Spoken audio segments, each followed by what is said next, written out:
tak tapi top je.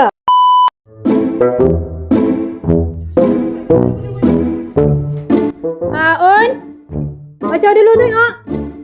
Okey tu. Saya baca nah. Siratal ladzina an'amta 'alaihim ghairil maghdubi 'alaihim waladdallin.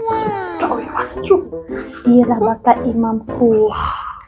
Sedap bacaan macam tu lah Luna. Eleh tu dah. Setakat Cik Un tu Al-Fatihah sayang dia tu dah. Main sayang pula tu dah. Mamat nak baca ni. Hang ni Mamat.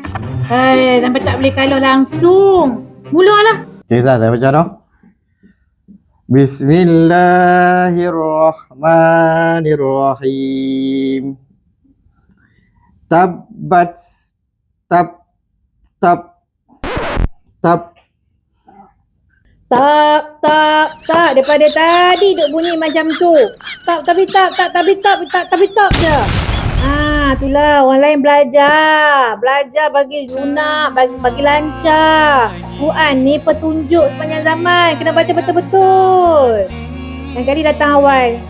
Belajar Quran tu elok-elok supaya dia boleh bantu kita sampai akhirat nanti.